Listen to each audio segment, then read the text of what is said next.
सभी मित्रों को मेरा नमस्कार। मित्रों, निःशुल्क कुंडली अध्ययन की अगली कड़ी में यह कुंडली लिया है मैंने। 6 नामों की घोषणा की थी, उसी में से एक कुंडली अभी एनालिसिस कर रहा हूं। अगर आपको भी यह सुविधा चाहिए तो चैनल को सपोर्ट करें, लाइक शेयर कमेंट्स करते रहें और चैनल पर बने रहें। लगातार आपको भी यह सुविधा दी जाएगी और आपकी भी निःशुल्क कुंडली आने वाले समय में अध्ययन होगी। तो चलिए मित्रों, इस कुंडली को फलित करते हैं। इनका दिनांक 28/1/89 का जन्म है। हरदोई उत्तर प्रदेश, 5:55 शाम का जन्म है। इनका कुछ प्रश्न है। शादी कब होगी, व्यापार, वैवाहिक जीवन, भाग्योदय, ये सब जानना चाहते हैं तो प्रश्नों को भी लेंगे हम। तो साथ में दोस्तों यहाँ पर D1 D9 चलित और होरा भी रखा है मैंने इनके सुख सुविधाओं को जानने के लिए, जो कि मुख्य प्रश्न था इनका। चलिए इनको फलित करें हम। तो लग्न इनका शनि के नक्षत्र में है, सूर्य चंद्रमा के, चंद्र मंगल के नक्षत्र में, मंगल केतु के नक्षत्र में, बुध सूर्य के नक्षत्र में है, गुरु सूर्य के नक्षत्र में, शुक्र सूर्य के, शनि शुक्र के, राहु के नक्षत्र में और केतु के नक्षत्र में है। यहाँ पर देखने वाली बात है कि चंद्रमा मृत अवस्था में है, जो कि लग्नेश हैं, और गुरु इनके मृत अवस्था में हैं। तो दोनों यहाँ मृत अवस्था में है। षडबल की स्थिति भी जान लेंगे हम आगे चर्चा करते हुए। षडबल के बारे में भी मैं आपको बता दूं। षडबल में मंगल अति बलवान है, दूसरे स्थान पर शनि, तीसरे पर सूर्य, चौथे पर चंद्रमा, बुध 5वें पर, गुरु 6ठे पर और शुक्र 7वें स्थान पर हैं। इनका जो ये डिटेल का स्थिति देखेंगे चार्ट का, तो उसमें इनके पराक्रम भाव को बहुत कम पॉइंट मिला है। अष्टक वर्ग के हिसाब से देखेंगे तो पराक्रम भाव इनका बहुत कमज़ोर है, इससे ठीक करना होगा। इनके पराक्रम में कमी को दिखा रहा है। तथा दशम भाव को देखा जाए तो बहुत कम बिंदु मिले हैं, 20 पॉइंट मिले हैं, जो कि बहुत ही कम है। तो दशम भाव कर्म भाव इनका प्रभावित हो रहा है। इन दोनों जगहों को ठीक करना होगा, नहीं तो जीवन में संघर्ष का सामना करना पड़ जाएगा। अब आइए मित्रों आगे चर्चा करें। तो इनका कृष्ण पक्ष का सप्तमी तिथि और श्रवणी नक्षत्र में जन्म है। योग धरित्री है, धृति योग है, करण विष्टि है। इनका मूलांक 1 है तथा भाग्यांक 10 है। भाग्योदयकारी वर्ष इनका 16, 22, 28, 32 और 36वें वर्ष में है। कर्क लग्न है, तो जल तत्व राशि है, चर राशि है। ये लग्नेश राशि से मित्र नहीं है। चंद्रमा और इनके बुध जो राशि मालिक हैं वो मित्र नहीं है, यह ध्यान रखिएगा। तो मित्र नहीं होना राशि और लग्नेश का थोड़ा सा संघर्ष भी देता है। गुरु शुक्र का राशि परिवर्तन है, शुक्र गुरु में और गुरु शुक्र में बैठे हैं, तो यह एक अच्छे घर से एक बुरे घर का राशि परिवर्तन भी बन रहा है। सूर्य उच्च के हैं, सप्तम भाव में। मंगल दिग्बली हैं, पंच महापुरुष योग में हैं, दशम भाव में। सप्तम भाव को पाप कर्तरी दोष लगा है। शनि और राहु के बीच सप्तम भाव यानी कि विवाह स्थान आ गया है। चंद्रमा को केमद्रुम दोष लगा हुआ है। इनके आगे पीछे कोई शुभ ग्रह नहीं है, केवल केतु राहु शनि, मतलब केतु राहु इसे इस योग को भंग नहीं करते। और गुरु की दृष्टि यहाँ पड़ रही है, लेकिन गुरु की दृष्टि काम नहीं करेगी क्योंकि गुरु खुद ही मृत अवस्था में है। तो केमद्रुम का पूरा प्रभाव इनके ऊपर है। सप्तमें शनि स्वयं से 12वें भाव यानी कि 6ठे भाव में है, अतः विवाह स्थान के लिए बाधक स्थिति है। चलिए इसे फलित करें मित्रों और जाने क्या स्थितियां बनती हैं। लग्न का मान 16 डिग्री 21 मिनट है, जो कि अच्छा है, तथा लग्न शनि के नक्षत्र में है। लग्न पर सूर्य बुध की दृष्टि है, जो सम्मान देगी लेकिन एग्रेशन और गुस्सा भी देगी। लग्नेश चंद्रमा है, जो तृतीय भाव में बुध की राशि में मृत अवस्था में है तथा षडबल में साधारण बल में है तथा बुध से तत्कालिक शत्रुता में है। एवं एक तो लग्नेश होकर मृत होना, दूसरे चंद्रमा से चंद्रमा का केमद्रुम दोष में होना, जो जीवन में संघर्ष को दिखाता है तथा मानसिक अशांति को भी दर्शाता है तथा भाई बहनों से दूरी, सम्मान में कमी तथा माता संबंधी परेशानी को भी दिखाता है। हालांकि गुरु की दृष्टि चंद्रमा पर है, परंतु गुरु में इतना बल नहीं कि केमद्रुम दोष को भंग कर पावे। शनि की दृष्टि चंद्रमा पर जा रही है, 10वीं दृष्टि, इसलिए यहाँ विष योग का भी निर्माण हो रहा है, जो कि और भी नेगेटिव है। यह वैवाहिक परेशानी भी देगा।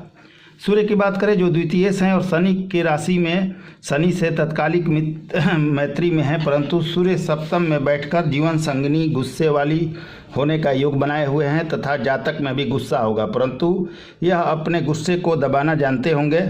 शनि के राशि में बैठे सूर्य पिता संबंधी मतभेद को भी दिखा रहे हैं। सूर्य षडबल में बली हैं। सूर्य यहाँ तेजस्वी पत्नी तथा एग्रेशन वाली जीवन संगिनी का भी योग बना रहे हैं, जो विवाहित जीवन के लिए बाधक हो सकता है। सूर्य सप्तम में विवाहित जीवन के लिए भी बाधक हैं। सूर्य पुष्कर नवमांश में चले गए हैं, जो कि थोड़ी सी स्थितियाँ इनके लिए ठीक करती है।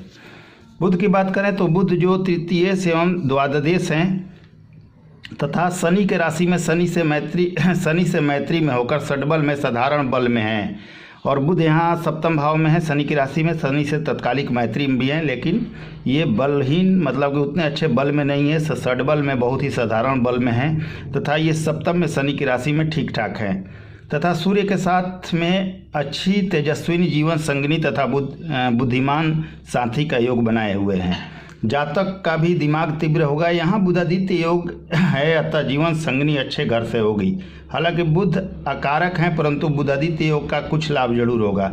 बुध पुष्कर नौमांस में चले गए हैं, इसलिए स्थितियाँ कुछ अच्छी हो जाती हैं। शुक्र की बात करें तो चतुर्थेश हैं शुक्रदेव एवं एकादश हैं और मृता अवस्था में हैं, तथा षडबल में भी अत्यंत बलहीन होकर गुरुदेव की राशि में, गुरुदेव से राशि परिवर्तन किए हुए हैं। गुरु और शुक्र ने एक दूसरे से राशि परिवर्तन किया है। गुरु की राशि में छठे भाव में बैठे हुए हैं, षष्ठम भाव में बैठे हैं, और विवाह के कारक शुक्र शनि से पीड़ित भी हैं, एवं गुरु का भी यानी षष्ठम के साथ एकादश भाव का भी फल दे रहे हैं। अतः आय में कमी, भाई से सहयोग में कमी, कर्ज, परेशानी तथा फालतू का व्यय भी देंगे। अपनी दशा में कोर्ट केस भी दे सकते हैं।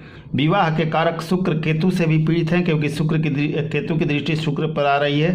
केतु की दृष्टि शुक्र पर है। शुक्र पुष्कर नौमांस में है, जिससे थोड़ी सी स्थितियां अनुकूल होती हैं। आगे मित्रों चर्चा करें मंगल देव के बारे में जानें तो मंगल जो कि पंचमेश हैं तथा कर्मेश भी हैं, और वह षडबल में अति बली होकर कर्म भाव में रोचक नामक पंच महापुरुष योग में है, जो जातक में पराक्रम देगा। जातक को मंगल से संबंधित व्यवसाय करनी चाहिए।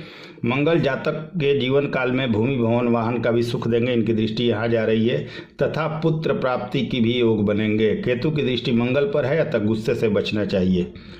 गुरु जो षष्ठमेश है एवं भाग्य भाव के भी स्वामी हैं, और वह मृत अवस्था में तथा षडबल में अत्यंत बलहीन होकर शुक्र के साथ राशि परिवर्तन करके एकादश भाव में शुक्र की राशि में बैठे हुए हैं, तथा एकादश भाव में शुक्र से तत्कालिक शत्रुता में है, तथा यहाँ यह शुक्र का भी फल छठे भाव का भी फल देंगे। कर्ज, परेशानी, भाई बहनों से परेशानी तथा मानसिक परेशानी भी देंगे। लेकिन गुरु अभी छठे भाव का फल दे रहे हैं, इसलिए कर्ज पैसे की दिक्कत भी होगी, परंतु आने वाले समय में गुरु कुछ लाभ भी इन्हें जरूर देते हुए नजर आएंगे। शनि की बात करें तो सप्तमेश हैं एवं अष्टमेश होकर षडबल में बली हैं एवं स्वयं से 12वें भाव में यानी कि छठे भाव में गुरु की राशि में गुरु से तत्कालिक शत्रुता में है, एवं सप्तमेश का षष्ठम में होना और ऊपर से चंद्रमा के साथ विष योग एवं केतु की दृष्टि में होना वैवाहिक जीवन के लिए बाधक है, एवं सप्तम भाव में पाप कर्तरी दोष भी लगा हुआ है, अतः यह वैवाहिक जीवन के लिए बाधक है। शनि सप्तमेश होकर वैवाहिक देर भी करेंगे। शनि का विपरीत राजयोग यहाँ लागू नहीं होगा, क्योंकि लग्नेश चंद्रमा ही बलहीन है और पीड़ित भी हैं। राहु की बात करें तो राहु यहाँ अष्टमेश हैं और बली होकर अष्टम भाव में ससुराल संबंधी समस्या तथा स्वास्थ्य समस्या देंगे, परंतु अचानक धन लाभ भी दे सकते हैं और गुण विद्याओं का ज्ञान भी देंगे, जैसे कि ज्योतिष। परंतु व्यय एवं वाणी में उग्रता, परिवार से मनमुटाव एवं माता संबंधी सुखों में कमी करेंगे। केतु की बात करें तो केतु द्वितीय भाव में वाणी को उग्र बनाएंगे, परिवारजनों से दूरी एवं रोग, कर्ज एवं कार्य क्षेत्र में परेशानी देंगे। आइए D9 को फलित करें मित्रों। यहाँ तो D9 में गुरु चंडाल दोष बना हुआ है तृतीय भाव में, यहाँ गुरु पूरी तरह नेगेटिव हो जाते हैं। बुध नीच के राशि में आ गए हैं, क्योंकि बुध 12 नंबर मीन राशि में नीच के हो जाते हैं, तो बुध भी यहाँ नेगेटिव हो गए। अंगारक दोष बना हुआ है मंगल केतु का, जो जातक में गुस्सा देगा। शनि सूर्य की राशि में पिता संबंधी मतभेद भी देंगे। चंद्रमा वर्गोत्तम है, लग्न में 6 नंबर और यहाँ भी 6 नंबर कन्या में ही है, तो चंद्रमा यहाँ पर वर्गोत्तम है। लग्न के नवमेश गुरु नीच का होना इनके भाग्य को हीन कर रहा है।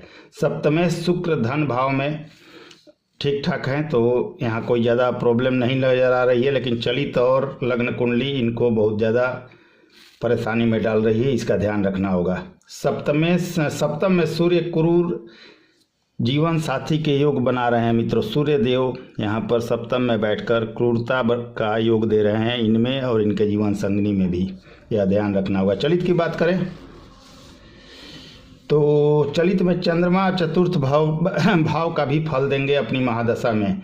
चंद्रमा यहाँ दिग्बली हैं पर ज़्यादा अच्छा फल नहीं देंगे। केमद्रुम दोष में यहाँ भी हैं और सब स्थितियाँ चलित में लग्न कुंडली जैसा ही सेम है। होरा कुंडली का देखें तो होरा का बुरा हाल है। सौम्य में क्रूर ग्रह आ गए हैं, क्योंकि यहाँ पर जब देखेंगे तो जैसे कि यहाँ देख सकते हैं आप, चंद्रमा की राशि में गुरु, बुध, शुक्र, सूर्य, शुक्र और शनि, मतलब कि सौम्य ग्रह में, सौम्य होरा में ये आ गए हैं और यहाँ क्रूर में क्रूर आ गए हैं। तो ये स्थितियाँ थोड़ा सा इनके पक्ष में है, लेकिन मित्रों थोड़ा सा ध्यान देना होगा यह चीज़ कि यह होरा मिला जुला है, बहुत अच्छा होरा नहीं है, लेकिन यह होरा ये दिखा रहा है कि अगर मेहनत करेंगे तो इसका फल इन्हें मिलेगा निश्चय ही आगे जाकर।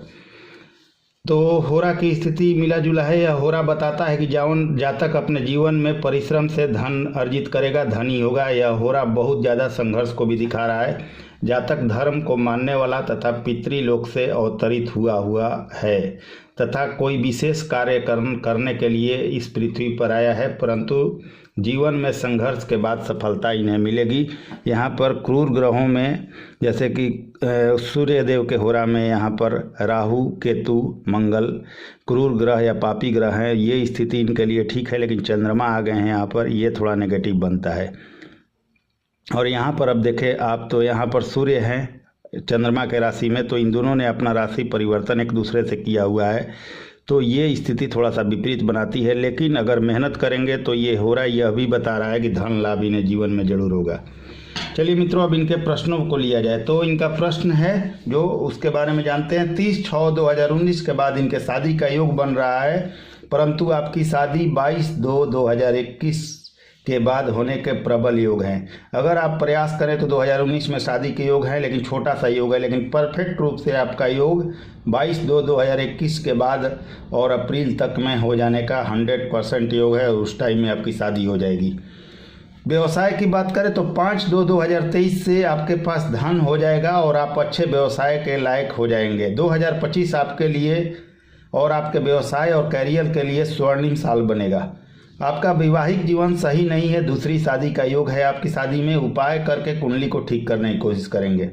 आपका भाग्योदय 2023 के बाद होगा। 2025 में प्रबल भाग्योदय का योग बना हुआ है। आपका पुत्र 2025 में एक पुत्र की प्राप्ति होगी और जस्ट उसके बाद 2.5 साल बाद एक और पुत्र की प्राप्ति होगी। तो आपके 2 पुत्र के योग बने हुए हैं कुंडली में। गुस्से पर नियंत्रण और जल्दबाजी से बचे तो वैवाहिक संबंध बचा रहेगा आपका। व्यापार की बात करें तो मीठी वस्तुओं का, जमीन का, ठेकेदारी का, भूमि का, जायदाद का, मकान का, प्रॉपर्टी डीलिंग का, चिकित्सा सामग्री, मेडिकल हॉल और बिजली उपकरण का आप कर सकते हैं। इनमें से कोई भी व्यापार तो आपके लिए श्रेष्ठ होगा। उपाय में आप मंगल का मूंगा रत्न पहनिए, आपके लिए बेहतरीन है। कर्म भाव के स्वामी मंगल भी हैं। और समय समय पर रुद्राभिषेक कराते रहना है आपको, साल में कम से कम 3 बार। चंद्रमा के मंत्रों का जाप करना है, ओम सोम सोमाय नमः 108 बार प्रतिदिन। सोमवार का व्रत कीजिए, पूर्णिमा का व्रत कीजिए। भोलेनाथ का कच्चे दूध से रोज अभिषेक करें, गाय के दूध से। हनुमान चालीसा करें, सूर्य को जल दें। गाय को गुरुवार को दाल, रोटी, गुड़ जरूर खिलाएं। माँ महालक्ष्मी का नियमित रूप से पूजन करें। शनि का बीज मंत्र करें एवं पीपल में काला तिल डालकर पीपल में जल दें। काला तिल, उड़द, काला कंबल, इन सब चीज़ों का छोटा मोटा दान जरूर शनिवार को करें, और यह राहु के लिए करना है। पानी वाला नारियल अपने सर से 7 बार वार कर पीपल वृक्ष के पास फोड़ना है और प्रसाद के रूप में बांटना है। इससे आपका विष योग समाप्त हो जाएगा। तो यह रहा आपकी कुंडली का विश्लेषण। मित्रों, अगर विश्लेषण पसंद आए तो सब्सक्राइब करना ना भूलिएगा। नमस्कार, धन्यवाद।